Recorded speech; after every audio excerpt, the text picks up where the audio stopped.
నమస్కారం వాజీ వార్తలకి స్వాగతం. ముందుగా ఈనాటి ముఖ్యాంశాలు. ఒక్క రోజులో పంచాయతీల దుస్థితిని మార్చలేము. గత ప్రభుత్వం పంచాయతీ వ్యవస్థను నిర్వీర్యం చేసిందన్న AP deputy CM Pawan Kalyan.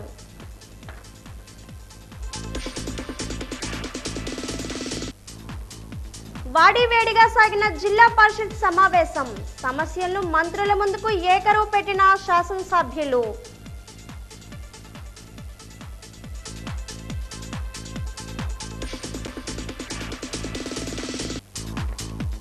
కక్ష సాధింపులకు కూటమి ప్రభుత్వం దూరంగా ఉంటుంది. ఎన్నికల వరకే రాజకీయాలు పరిమితమన్న మంత్రి సంధ్యారాణి.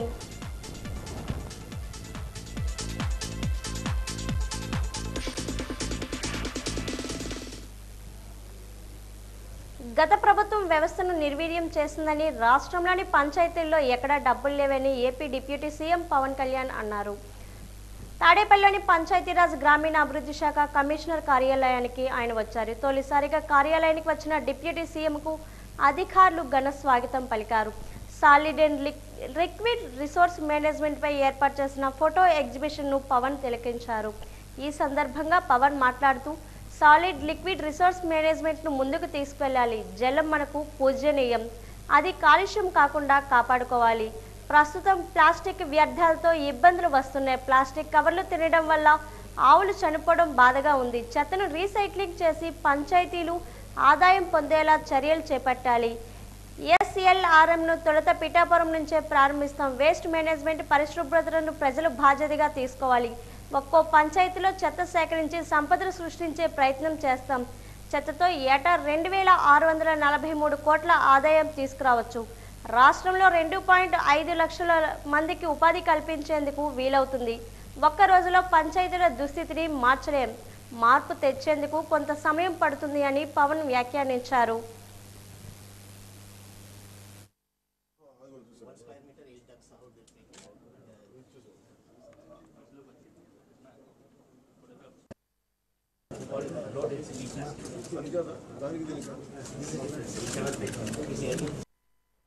Liquid separately.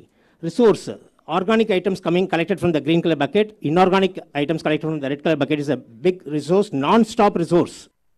ఈ రోజు మీకు ప్రజెంట్ చేసిన ఈ సినారీ మొదటిసారి కాదు, ఇది ప్రతిసారి ప్రతి ప్రభుత్వం ఒక ప్రయత్నం చేసేది.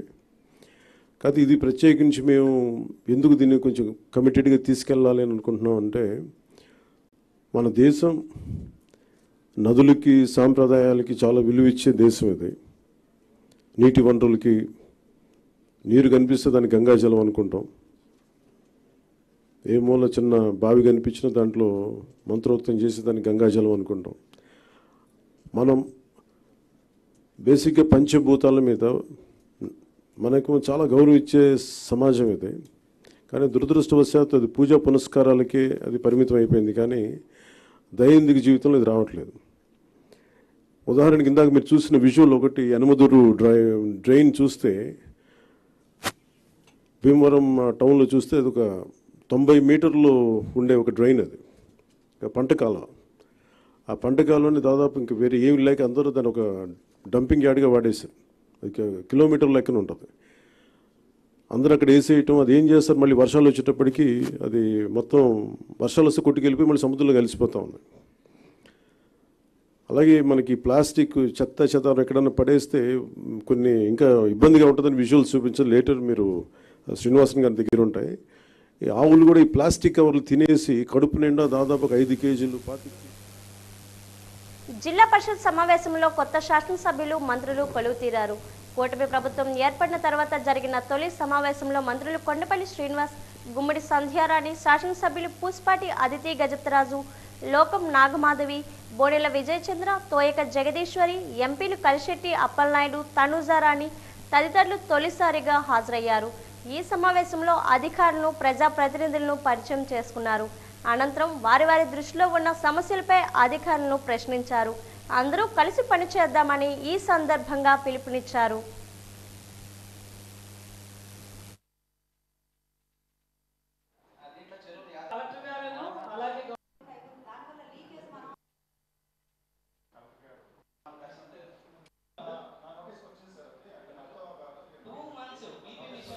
విజయనగరంలో జిల్లా పరిషత్ సర్వసభ్య సమావేశం వాడివేడిగా సాగింది. నూతనంగా ఎంపికైన శాసనసభ్యులు తమ తమ నియోజకవర్గాల వారీగా ఉన్న సమస్యలను అధికారులు మంత్రుల ముందుకు ఏకరువు పెట్టారు.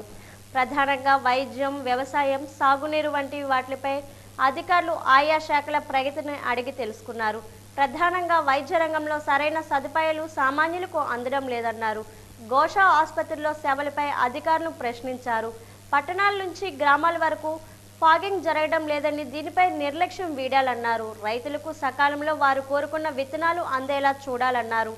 మంత్రి కొండపల్లి శ్రీనివాస్ మాట్లాడుతూ గత 5 ఏళ్ల పాలనలో అన్ని శాఖలు నిర్వీర్యం అయ్యాయన్నారు. ప్రధానంగా సాగునీటి ప్రాజెక్టుల వద్ద కనీసం కాలువల్లో పూడికతీత పనులు కూడా చేయకుండా రైతాంగాన్ని ఇబ్బందులకు గురి చేశారని మండిపడ్డారు. అందరూ కలిసి పనిచేయాలని, రాజకీయాలు చేయడం మానుకోవాలని హితవు పలికారు.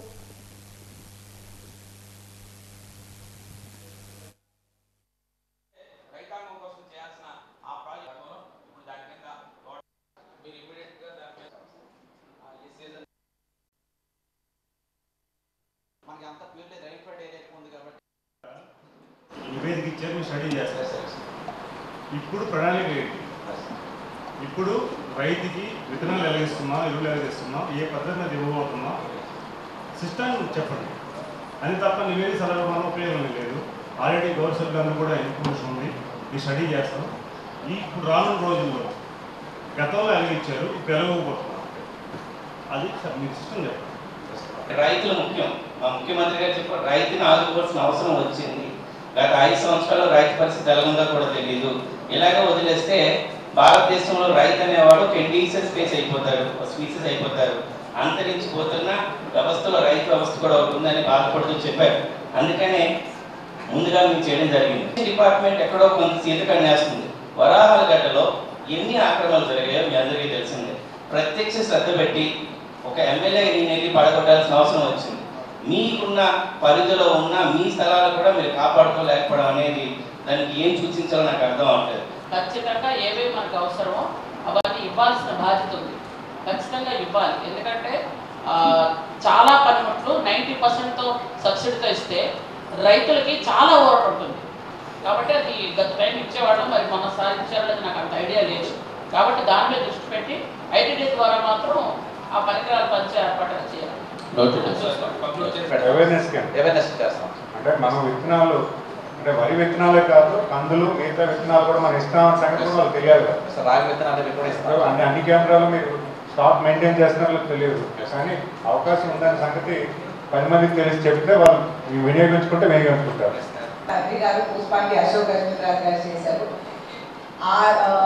ఆ టైం నుంచి గత ప్రభుత్వం వచ్చే వరకు ఏ స్కీమ్ వచ్చినా అందరికీ వర్తించేది, అందరికీ వచ్చేది, ఇంక్లూడింగ్ హౌసింగ్ స్కీమ్స్. కానీ గత 5 సంవత్సరాలు ప్రజలైతే నరకం అనుభవించారు. వారు అయితే ఇదైతే నిజం, ఎప్పుడు ముందు ఇటువంటిది అయ్యేది కాదు. అయితే ఇప్పుడు వాళ్ళు చేశారని మనం చేయకూడదు. అందరం కలిసి కట్టుగా ఈ సిస్టమ్ అనేది మార్చి ప్రజలకి అవసరం ఉన్నది అందించాలని కోరుకుంటూ. ఎందుకంటే లాస్ట్ ఇయర్ గుణపూర్లో అలాగే వాటర్ ప్రాబ్లం వచ్చి సుమారు 6 నుంచి 8 మంది చనిపోయారు అక్కడ వాటర్ ప్రాబ్లం వల్ల. మీ దృష్టికి వచ్చిందో లేదో నాకు తెలియదు. రిపోర్ట్ ఉంది నా దగ్గర, పిల్లలు, చిన్న పిల్లలు. అక్కడికి నేను ట్యాంకులు కూడా పంపించడం జరిగింది. అది ఒక్కసారి డెంకార్ మండలం అండి, డెంకార్ మండలం. ఇక్కడ చిన్న ప్రాబ్లం ఏమొస్తున్నదంటే మన కలెక్టర్ గారి దృష్టికి తీసుకురావాలండి. ప్రతి మండలంలో కూడా మనకి ఫాగింగ్ మిషన్స్ ఉంటున్నాయి, కానీ ఫాగింగ్ చేయడం అనేది చాలా ఎక్స్పెన్సివ్ అని చెప్పి దాన్ని పక్కన పెట్టేస్తున్నారు. దానికి మన నిధులు ఎలా కేటాయిస్తారు? ఎందుకంటే it's an effective way of removing మనకి గుడ్డు దశలోనే మస్కిటోని రిమూవ్ చేయగలిగితే ఖచ్చితంగా మన ప్రాంతం ఆరోగ్యవంతంగా ఉంటుంది. ఇవన్నీ రావు. ఇది మెడికల్ కాలేజీగా మారింది కాబట్టి వీళ్ళని యాక్చువల్గా ఎక్కడైతే రిక్వైర్మెంట్ ఉందో అక్కడికి షిఫ్ట్ చేయమని, అక్కడ సర్దుబాటు చేయమని ఆర్డర్స్ వచ్చేసారు. అది చూస్తారమ్మా.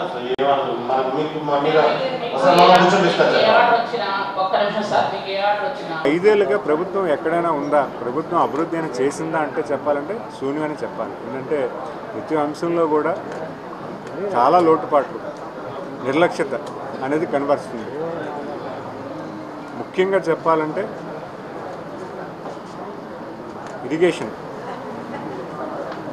వైద్యం పట్ల చాలా చేయాల్సిన అవసరం ఉంది. ఇరిగేషన్ అయితే కనీసం రైతు పట్ల ఎంత చిత్తశుద్ధి ఉందనేది కూడా మనం చూడొచ్చు. రైతుకైతే బేసిక్ ఇరిగేషన్ వాటర్ ఏదైతే ఉందో, అంటే కనీసం ఎగ్జిస్టింగ్ కెనాల్స్లు కూడా రిపేర్ చేయకుండా 5 ఏళ్ళలో పూర్తిగా వాటర్ రాని పరిస్థితుల్లో వ్యవహరించారు.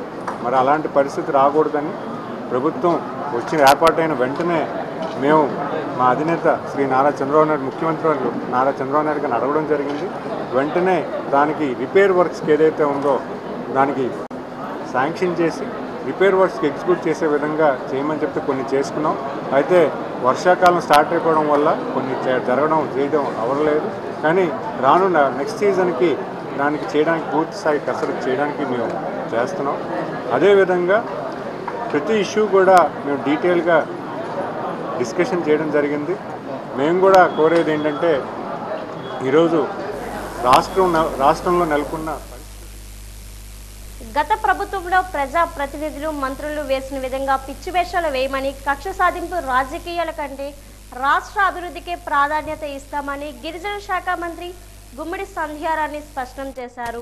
ఈ మేరకు జిల్లా పరిషత్ హాల్లో ఆమె మీడియాతో మాట్లాడుతూ గడిచిన 5 ఏళ్ల వైకాపా పాలనలో ఎన్నో అవమానాలు భరించి ఎన్నో అరాచకాలు చూశామని, మళ్ళీ అటువంటి సాంప్రదాయం తీసుకురాకూడదని అన్నారు. కక్ష సాధింపు రాజకీయాలకు ఈ ప్రభుత్వం దూరంగా ఉంటుందన్నారు. గత పాలకుల్లా ప్రవర్తిస్తే వారికి తమకు తేడా ఏముందని అన్నారు. ప్రజా ప్రతినిధులను గౌరవించుకోవడం మన సాంప్రదాయం అని, ఎన్నికల వరకే రాజకీయాలు కానీ ఎన్నికల అనంతరం చేయకూడదని మరోమారు ఆమె స్పష్టం చేశారు. ఒప్పులైపోవవి అప్పుడు తప్పని మేము చెప్పాక ఇప్పుడు ఆ తప్పులు మేము చెయ్యం. గత టైంలో 5 సంవత్సరాలు చాలా అనుభవించాం, చాలా పడ్డాం. అవి అన్నీ కూడా రిపీట్ అవ్వాలని మేమైతే అనుకోవడం లేదు. ఒక శాసనసభ సాక్షిగా నేను శాసన మండలిలో ఉన్నాను. శాసన మండలిలో నేను ఒక్కదాన్నే మిగిలిపోయాను. అప్పుడు అక్కడ 3 మహిళలు ఉంటే 2 మహిళలు వెళ్ళిపోయారు. నేను ఒక్కదాన్నే మిగిలితే నన్ను ఎంత హ్యూమిలేట్ చేసేవాళ్ళో, ఎంత ఈ విధంగా బాధ పెట్టేవాళ్ళో నాకు తెలుసు. అప్పుడు అందరూ టీవీలో కూడా చూసేవాళ్ళు. కానీ ఒక్కరోజు కూడా మాట్లాడలే. కారణం ఏంటంటే అది ఒక దేవాలయం. ఆ దేవాలయంలో వాళ్ళు బూతులు మాట్లాడుతున్నారని మేము మాట్లాడాం. ఈరోజు ఎవరైనా తప్పు మాట్లాడినా ఆ రోజు తప్పైతే ఈరోజు కూడా తప్పే. మేము ఎక్కడా కూడా లైన్ క్రాస్ చెయ్యం, మాకు అవసరం లేదు. చంద్రబాబు నాయుడు గారు చెప్పడం ఏంటి అంటే వాళ్ళు అలా చేయబట్టే 151 నుంచి 11కు పడిపోయారు. ఈరోజు మేము 164. ప్రజలు మమ్మల్ని నమ్మి, చంద్రబాబు నాయుడు గారిని నమ్మి, ప్రజాప్రభుత్వం, ప్రజల కోసం, ప్రజల చేత ప్రజలు కోరుకున్న ప్రభుత్వం కాబట్టి అలాంటి ప్రభుత్వంలో మేము పనిచేస్తున్నాం. 164 మంది ఉన్నాం కాబట్టి అలాంటి వేషాలు మేము వెయ్యం, మాకు అవసరం కూడా లేదు. మాదంతా సభ్యత సంస్కారంతో ముందుకు వెళ్ళాలనుకుంటున్నాం. ఎవరికైనా ఇబ్బంది కలిగితే మేమే ముందు చెప్తాం. నేనే చెప్పాను, ఇప్పుడు ఎవరైనా లేడీస్ అంటే తప్పు చేయకండి, అట్లాంటివి ఉన్నాయి తప్ప. కానీ కక్షాదింపు చర్యలు అయితే మాత్రం మా ప్రభుత్వంలో ఉండబోవు. కూటమి ప్రభుత్వం అధికారంలోకి వచ్చిన తర్వాత జరిగిన తొలి జిల్లా పరిషత్ సమావేశానికి ప్రజా ప్రతినిధులు గైర్హాజరయ్యారు. చీపురుపల్లి శాసనసభ్యులు కిమిడి కళా వెంకట్రావు, ఎస్కోట శాసనసభ్యురాలు కోళ్ల లలిత కుమారి, బొబ్బిలి శాసనసభ్యులు బేబీ నాయన, రాజాం శాసనసభ్యులు కోండ్రి మురళీమోహన్ ఈ సమావేశాలకు డుమ్మా కొట్టారు. అందరినీ ఒకే వేదికపై చూద్దామనుకునేవారు నిరాశకు లోనయ్యారు. వ్యక్తిగత వ్యవహారాల వల్ల ఇంకేమైనా సమస్యల వల్ల వారంతా గైర్హాజరయ్యారు.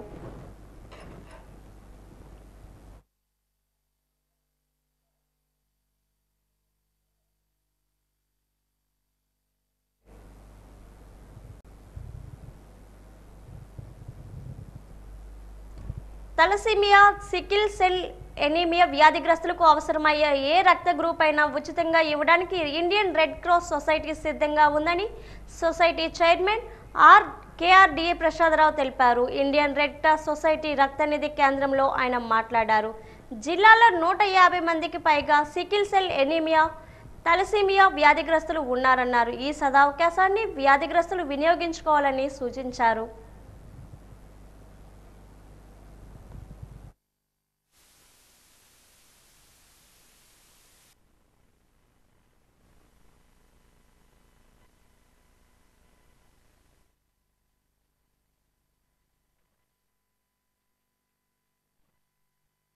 అవసరమైన వాళ్ళకి నేను చెప్పదలుచుకుంది ఏంటంటే, రెడ్ క్రాస్ బ్లడ్ బ్యాంక్ ద్వారా మనము క్యాన్సర్ పేషెంట్స్కి అలానే సికిల్ సెల్ తలసేమియా పేషెంట్స్ కూడా ఫ్రీగా బ్లడ్ సప్లై చేస్తున్నాం అనేది అందరికీ తెలిసిన విషయమే.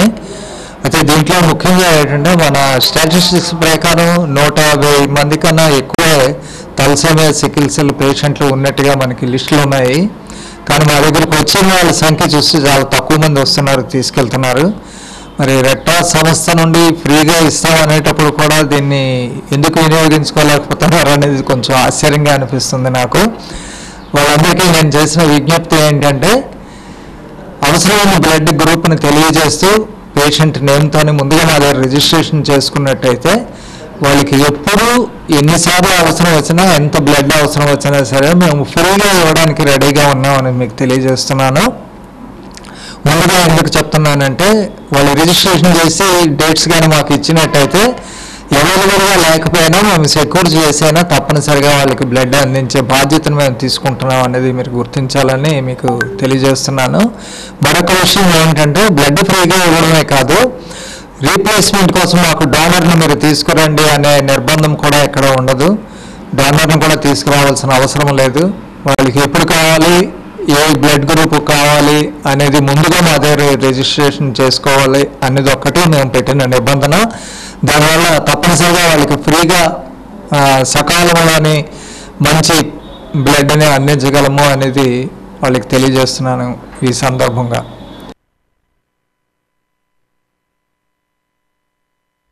బొండపల్లి మండల పరిషత్ సమావేశ భవనంలో ఎంపీడీఓ హరిహర్రావు ఆధ్వర్యంలో పని ప్రదేశంలో మహిళలపై లైంగిక వేధింపుల చట్టం 2013పై అవగాహన కార్యక్రమం నిర్వహించారు.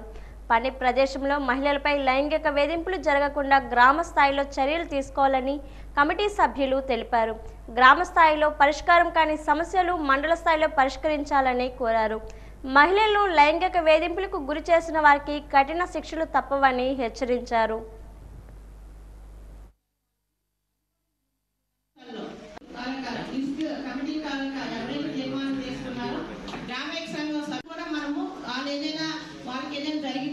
దానికి కూడా మనము శిక్ష ఏ విధంగా కూడా చేసుకుంటాం. కానీ ఇదంతా కూడా మన మానవ హక్కులకి భంగం కలగకుండా చేసుకునే ఒక కమిటీ. కాబట్టి ఈ కమిటీని అందరూ కూడా పకడ్బందీగా చేసినట్లయితే ఎక్కడ ఎటువంటి అన్యాయము జరగదు. ఎవరికైనా జరిగి వాళ్ళకి శిక్ష ఏమైనా పడింది అనుకోండి, మనం నెల రోజుల లోపల మనం దానికి రిపోర్ట్ చేయాలి. ఎక్కడ మన దగ్గర ఏ కమిటీ ఉందో ఆ కమిటీకి మనం నెల రోజుల లోపల రిపోర్ట్ చేయాలి. రిపోర్ట్ చేస్తే దాన్ని పరిష్కరించే బాధ్యత 90 రోజుల్లోపు ఉందన్నమాట. దాన్ని మనం పరిష్కరిస్తాం. కేసు ఏ కేసు ఏ విధంగా పరిష్కరించాలి, దానివల్ల దానికి ఆ కేసుకు శిక్ష ఏమిటి అనేది కూడా మనకి ఇందులో ఉంది. కాబట్టి మనం ఎవరికైనా మనం ఏదో జరుగుతుంది కదా, ఏదో అనుకుంటున్నారు కదా అని మనం వదిలేసాం అనుకోండి, ఈరోజు వదిలేస్తే రేపు ఇంకొకటి చేస్తారు, ఇల్లుండి ఇంకొకటి చేస్తారు, ఆ తర్వాత ఇంకొకటి చేస్తారు. బాగా అయిపోయిన తర్వాత మాకు ఎప్పటి నుంచో ఇది మాకు జరుగుతుందండి, మేము చెప్పలేకపోయామంటే ఆ రోజు మీరు అంటారు. కానీ జొన్నాడు వద్ద ఏర్పాటు చేసిన టోల్ ప్లాజాను రద్దు చేస్తూ జెడ్పీ సమావేశం తీర్మానించాలని కోరుతూ సిపిఎం పార్టీ పట్టణ శాఖ అధ్యక్షుడు జగన్ డిమాండ్ చేశారు. ఈ మేరకు పార్టీ ఆధ్వర్యంలో చిన్న మధ్య తరహా పరిశ్రమలు, పేదరిక నిర్మూలన, ఎన్ఆర్ఐ శాఖ మంత్రి కొండపల్లి శ్రీనివాస్కి, పార్లమెంటు సభ్యులు కలిశెట్టి అప్పలనాయుడికి, శాసనసభ్యులు పుష్పాటి అదితి విజయలక్ష్మి గజతరాజుకి, ఇతర ప్రజాప్రతినిధులకు వినతి పత్రం సమర్పించారు. ఈ సందర్భంగా సిపిఎం అధ్యక్షుడు ఆయన మాట్లాడుతూ ఎలాంటి రోడ్డు నిర్మాణం చేపట్టకుండా జొన్నాడు వద్ద టోల్ ప్లాజా ఏర్పాటు చేసి జిల్లా ప్రజానికం వాహనదారులపై ఆర్థిక భారాలు వేయడం సరికాదని అన్నారు. తక్షణమే టోల్ ప్లాజాను రద్దు చేస్తూ జడ్పీలో తీర్మానం చేయాలని డిమాండ్ చేశారు. ఇప్పటికే నాతవలసలో టోల్ ప్లాజా ఉందని, జొన్నాడ కాకుండా రామవరం, నరవ మధ్యలో ఒకటి, మానాపురంలో ఒకటి నిర్మాణంలో ఉన్నాయని, వాటిని వెంటనే నిలుపుదల చేసి జిల్లా ప్రజానికానికి టోల్ ప్లాజా ఛార్జీల నుంచి ఉపశమనం కల్పించాలని కోరారు. లేని పక్షంలో ప్రజలు వాహనదారులతో కలిసి భవిష్యత్తులో కార్యాచరణకు సిద్ధం కావాల్సి వస్తుందని హెచ్చరించారు. ఈరోజు రాష్ట్ర చిన్న మధ్య తరహా పరిశ్రమల శాఖ మార్చులు కొండపల్లి శ్రీనివాస్ గారికి, అలాగే స్థానిక శాసనసభ్యులు పోసపాటి అదితి గజపతిరాజు గారికి, విజయనగరం పార్లమెంటు సభ్యులు కలిసి అప్పలనాయుడు గారికి, అలాగే జడ్పీటీసీ సభ్యులందరికీ కూడా కలిసి సిపిఎం పార్టీగా వినతి పత్రం ఇవ్వడం జరిగింది. ఇప్పటికే నాతవలస టోల్ ప్లాజాతో జనాలు ఇబ్బందులు పడుతున్నారు. విజయనగరం జొన్నాడ దగ్గర ఏర్పాటు చేసిన టోల్ ప్లాజాకి ఈరోజు విజయనగరం ప్రజల మీద ఆర్థికంగా భారం పడుతుంది. విజయనగరంలో బస్సు ఎక్కేవాడు ఐనాడులో దిగినా సరే టోల్ ప్లాజా ఛార్జీలు వసూలు చేస్తున్నారు. ఇది సరైనది కాదు. వెంటనే ఈ టోల్ ప్లాజాను రద్దు చేయాలని చెప్పి విజయనగరం జిల్లా ప్రజానీకం ఏ మూలకి వెళ్ళా, అటు పార్వతీపురం రూట్లో వెళ్ళా, ఇటు తాటిపాడు రూట్లో వెళ్ళా, విశాఖపట్నం రూట్లో వెళ్ళా, శ్రీకాకుళం రూట్లో వెళ్ళా, ఏ రూట్లో వెళ్ళా సరే టోల్ ప్లాజా అనేది ఆర్థికంగా అదనపు భారం పడుతుంది. కాబట్టి ఈ జిల్లా వెనుకబడిన జిల్లా, ఇప్పటికే అనేక వనరులు లేక ఇబ్బందులు పడుతున్న జిల్లా. ఈ జిల్లా ప్రజానీకం మీద విపరీతమైన టోల్ ఛార్జీలు వేయడం అనేది సరైనది కాదు. కాబట్టి వెంటనే ఈ టోల్ ప్లాజాలని రద్దు చేసి ప్రజలకు ఉపశమనం కల్పించాలని చెప్పి ఆ విధంగా జిల్లా పరిషత్లో తీర్మానం చేయాలని చెప్పి సిపిఎం పార్టీ విజయనగరం జిల్లా కమిటీ తరఫున డిమాండ్ చేస్తున్నాం.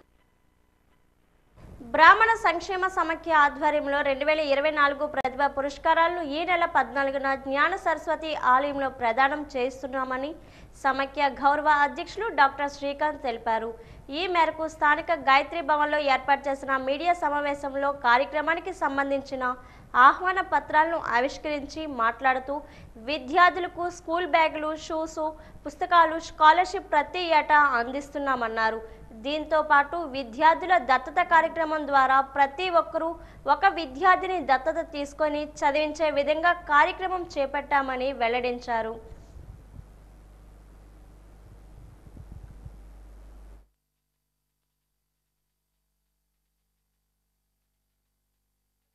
పురస్కారోత్సవం అనేది గత 39 సంవత్సరాలుగా అంటే 1985 నుంచి మేము నిర్వహిస్తున్నాం. విద్యార్థులకి ఇతోధిక సహాయం, వాళ్ళ విద్యని ఎంతవరకు తీసుకువెళ్ళగలిస్తే అంతవరకు నేర్చుకోవడానికి వీలుగా మేము సహాయం చేస్తున్నాం.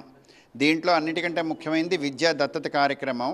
గత 12 సంవత్సరాల నుంచి ఇది చేస్తున్నాం. విద్యా దత్తత అంటే ఒక విద్యార్థికి ఒక దాత, ఒక డోనర్ని అటాచ్ చేస్తాం అన్నమాట. ఆ డోనర్ ఈ విద్యార్థికి ఆర్థిక సహాయం, తను చదువుకోవడానికి సరిపడా ఆర్థిక సహాయం చేయడమే కాకుండా ఈ విద్యార్థికి ఉన్న ఇబ్బందులు, అవి విద్యాపరంగా అవ్వచ్చు, కుటుంబపరంగా అవ్వచ్చు, ఏవైనా చికాకులున్నా వాటిని కొంచెం సాల్వ్ చేయడానికి తగిన సలహాలు, సూచనలు, అవసరమైన సహాయం చేస్తూ ముఖ్యంగా ఈ విద్యార్థి సంపూర్ణ అభివృద్ధికి తోడ్పడేలాగా ఈ దాత ఉంటాడనమాట. దీనివల్ల అన్నిటికంటే ముఖ్యమైనది ఏంటంటే విద్యార్థి పూర్తి అభివృద్ధి చెందడమే కాకుండా ఈ విధమైన ఒక దాత ద్వారా ఈ సహాయం పొందాను కాబట్టి ముందు ముందు నేను కూడా ఈ సమాజంలో మరికొళ్ళకో, ఇద్దరికో, ముగ్గురికో నా వంతు సహాయం చేయాలనే ఒక సంస్కారం ఆ విద్యార్థికి వస్తుంది. ఈ విధంగా గత 12 సంవత్సరాల నుంచి మేము విద్యాదత్తత కార్యక్రమం చేస్తూ ఉండడం వల్ల ఎంతోమంది విద్యార్థులు దీనివల్ల లబ్ధి పొందడమే కాకుండా మన దేశంలో వివిధ ప్రాంతాల్లోనూ వివిధ దేశాల్లో కూడా మంచి పొజిషన్స్లో ఉండి గడిచిన 12 ఏళ్లుగా విఏఓలుగా గ్రామాల్లో సేవలు అందిస్తున్నామని అకస్మాత్తుగా తమను విధుల నుంచి తొలగించారని యలకోట నియోజకవర్గానికి చెందిన మహిళలు మంత్రి కొండపల్లి వద్ద తమ గోడును వెళ్లబోసుకున్నారు. ఈ మేరకు మంత్రికి వినతి పత్రం సమర్పించారు. పార్టీలతో సంబంధం లేకుండా రాజకీయాలకు అతీతంగా సేవలు అందిస్తున్న తమను తొలగించారని, మీరే మాకు న్యాయం చేయాలని వారు మంత్రి వద్ద బాధితులుగా వాపోయారు. పూర్తి స్థాయిలో సమీక్షించి తగిన చర్యలు తీసుకుంటామని మంత్రి వారికి హామీ ఇచ్చారు.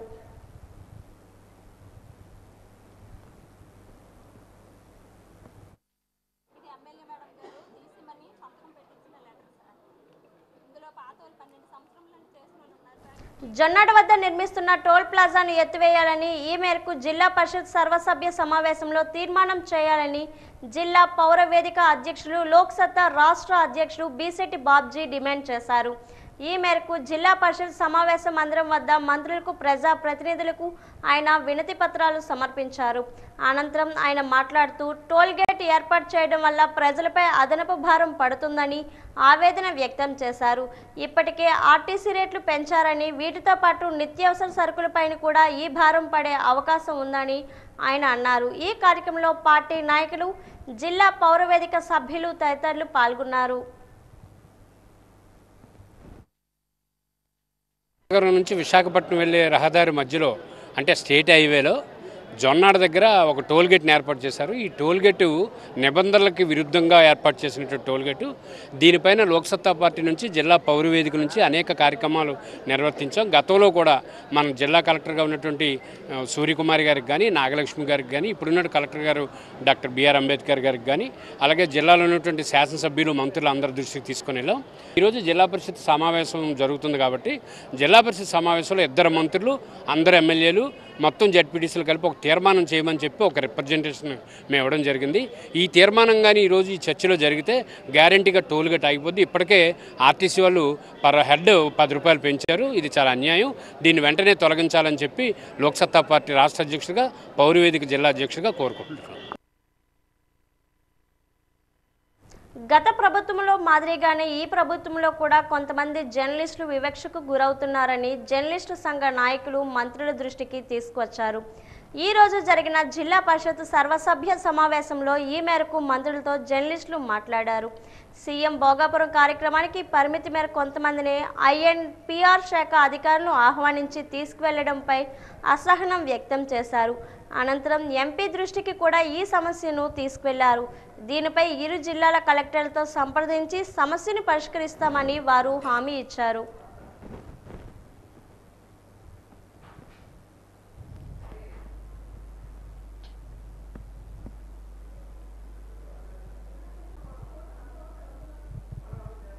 పార్వతీపురంలో జగన్నాథ స్వామి రథోత్సవాలు ఘనంగా నిర్వహిస్తున్నారు. భక్తులు అధిక సంఖ్యలో స్వామిని దర్శించుకున్నారు. 9 రోజుల పాటు రోజుకు అవతారంతో స్వామిని అలంకరిస్తున్నారు. 7వ తారీఖు నుంచి 15వ తారీఖు వరకు ప్రత్యేక పూజలు నిర్వహిస్తున్నట్లు ఆలయ ఈవో పేర్కొన్నారు.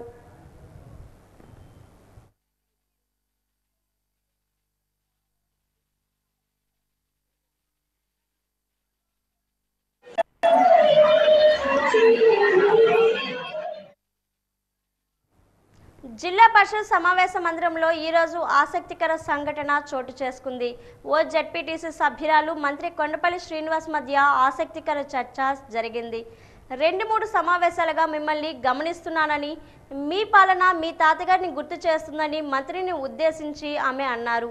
రాజకీయాలకు అతీతంగా ప్రజా ప్రతినిధిని ఆయన గౌరవించేవారిని, ఇంటికి వచ్చి భోజనం చేసి వెళ్తే గాని ఒప్పుకునేవారు కాదని గుర్తు చేశారు.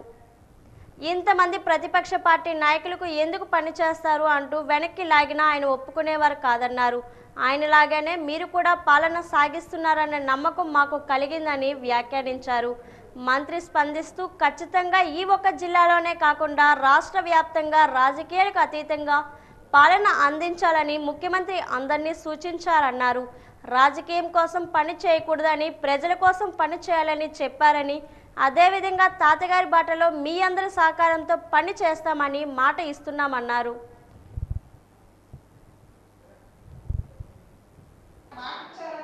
తర్వాత పార్టీ పరంగా అతనికి కొన్ని ఒత్తిళ్లు వచ్చాయి. వచ్చినప్పటికీ కూడా నేను ఆయనకు ఆమెకి మాట ఇచ్చాను, నేను చేసి తీరుతాను, నేను ఏమన్నా సరే అని. ఆయన ఆ రోజు మీ తాతయ్య గారు మాట ఇచ్చి మీ ఊరికి వచ్చి మీ ఊరికి రమ్మన్నారు. ఆ పని చేసి పెట్టి భోజనం చేసి వెళ్ళమన్నారు. లేదు సార్ అంటే మా ఇంటికి వచ్చే ఆడపిల్లకి ఎవరికైనా సరే మేము మా ఆడపిల్లగానే చూస్తామమ్మా అని చెప్పి భోజనం చేస్తే కానీ విడిచిపెట్టకుండా మరి మీ నాన్నమ్మ గారు కూడా మాకు కాంపౌండ్ పెట్టి మరీ పంపించారు. నేను ఈ విషయాన్ని ఇందాక ఎందుకు చెప్పలేదు అంటే మీ యొక్క ఈ 2-3 సబ్జెక్టుల్లోనే మీ తాతగారిని మీలో చూశాను. మీరు తప్పకుండా మీ తాతగారిని వెనక్కి లాగినట్టే మిమ్మల్ని ఎవరైనా పార్టీ పరంగా వెనక్కి లాగొచ్చు, కానీ మీరు ఈ జిల్లా అభివృద్ధి కోసం తప్పకుండా మీరు మీ తాతగారి యొక్క ఆలోచనల్ని, ఆయన పేరుని నిలబెడతారని చెప్పి నాకు ఇంతవరకు మీరు జరిపించిన సమావేశంలో ఏ పార్టీని విమర్శించకుండా మీరు అధికారులకు ఇచ్చిన సూచనలను చూసి నాకు ఎందుకనో ఈ పంచుకోవాలనిపించింది. మీరు ఆ తాతగారి పేరు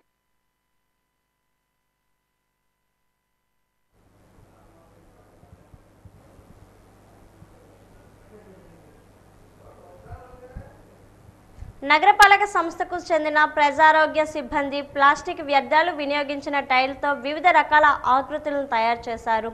వాటిని నగరపాలక సంస్థ కార్యాలయ ఆవరణలో ఉంచారు. ఇవి చూపలను ఆకర్షిస్తున్నాయి. వినియోగించిన ట్రాక్టర్ల టైల్తో కుర్చీలు, టీపాయలను తయారు చేశారు. ప్లాస్టిక్ సీసాలు గార్డెనింగ్కు వస్తువులుగా తీర్చిదిద్దారు. రీడ్యూస్, రీసైకిల్, రీయూస్ విధానం అమలు చేస్తూ వ్యర్థాలను వస్తువులుగా మార్చేస్తున్నారు. నగరపాలక సంస్థ కార్యాలయం వెనుక భాగంలో కూడా కొన్నిటిని ఉంచారు. రీసైకిల్ చేసి వాటిని ఉపయోగించేలా చేయడం హర్షించదగ్గ విషయమని పలువురు అభిప్రాయం వ్యక్తం చేశారు.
చిన్న పెద్ద తేడా లేకుండా దేశవ్యాప్తంగా ఎక్కువ మంది ఇష్టపడి తినేవి పానీపూరీలు.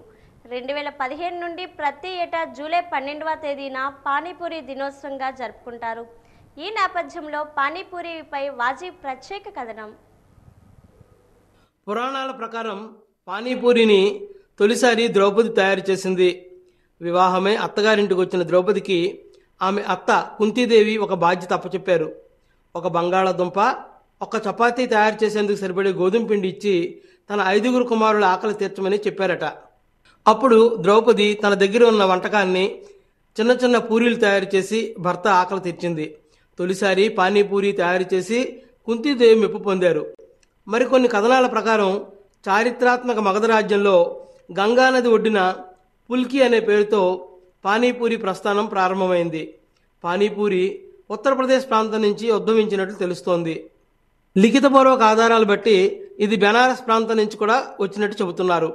1970 ప్రాంతాల్లో బెంగళూరుకు గుజరాతీయుల రాకతో ఇక్కడ కూడా దీని ప్రాచుర్యం పొందింది. బంగాళదుంపలు దక్షిణాసియాకు చెందినవి కావు. పోర్చుగీస్ వారు వలసవాదులు వాటిని 16వ శతాబ్దంలో మన దేశానికి తీసుకొచ్చారు. కాబట్టి పానీపూరి గరిష్టంగా 400 సంవత్సరాల వయసు మాత్రమే కలిగి ఉంటుందని మరికొంతమంది తమ వాదన వినిపిస్తున్నారు. ఢిల్లీ, పంజాబ్, జమ్మూ కాశ్మీర్, హర్యానా, మధ్యప్రదేశ్, హిమాచల్ ప్రదేశ్ రాష్ట్రాలలో దీనిని గోల్ గప్పే అని పిలుస్తారు. బీహార్, జార్ఖండ్, పశ్చిమ బెంగాల్ రాష్ట్రాల్లో పుచ్కా అని పిలుస్తారు. గుజరాత్ మరియు మధ్యప్రదేశ్ రాష్ట్రాల్లో మరికొంతమంది పకోడీ అని పిలుస్తారు. అలీగఢ్ ప్రాంతంలో పడక అని పిలుస్తారు. ఒరిస్సా, బీహార్, జార్ఖండ్, హైదరాబాద్, ఛత్తీస్గఢ్ ప్రాంతాల్లో కొన్ని చోట్ల గప్ చుప్ అని పిలుస్తారు. ఉత్తరప్రదేశ్ రాష్ట్రంలో పానీకే పటాషే అని కూడా పిలుస్తారు. రాజస్థాన్, ఉత్తరప్రదేశ్ రాష్ట్రాల్లో కొన్ని ప్రాంతాల్లో పటాషీ అని పిలుస్తారు. మధ్యప్రదేశ్ రాష్ట్రంలో మరికొన్ని ప్రాంతాల్లో టిక్కీ అని పిలుస్తారు. నేపాల్ దేశంలోనూ గుజరాత్, ఉత్తరప్రదేశ్ రాష్ట్రాల్లో కొన్ని ప్రాంతాలలో పుల్కి అని పిలుస్తారు. 2015లో మధ్యప్రదేశ్లోని ఇండోర్ నగరంలో పానీపూరి దినోత్సవం ప్రారంభమైంది. ఇండోరీ జైకా అనే రెస్టారెంట్ 51 రుచుల పానీపూరిని అందించడం ద్వారా ప్రపంచ రికార్డును సాధించాలనే లక్ష్యంతో ఒక రుచికరమైన మిషన్ ప్రారంభించింది. నిజానికి వారు ఆ రికార్డు సాధించారు కూడా. 2005 మార్చి 10వ తేదీన పానీపూరి అనే పదాన్ని ఆక్స్ఫర్డ్ డిక్షనరీలో చేర్చారు. చిన్న పెద్ద తేడా లేకుండా దేశవ్యాప్తంగా ఎక్కువ మంది ఇష్టపడి తినేవి పానీపూరీలు. వాజీ వార్తలు ముగించే ముందు ముఖ్యాంశాలు మరోసారి. ఒక్క రోజులో పంచాయతీల దుస్థితిని మార్చలేము. గత ప్రభుత్వం పంచాయతీ వ్యవస్థను నిర్వీర్యం చేసిందన్న AP deputy CM Pawan Kalyan.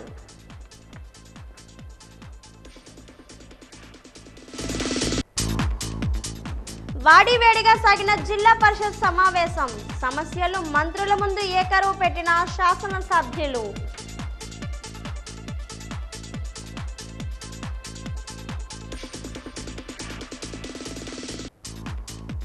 కక్ష సాధింపులకు కూటమి ప్రభుత్వం దూరంగా ఉంటుంది. ఎన్నికల వరకే రాజకీయాల్లో పరిమితమన్న మంత్రి సంధ్యారాణి.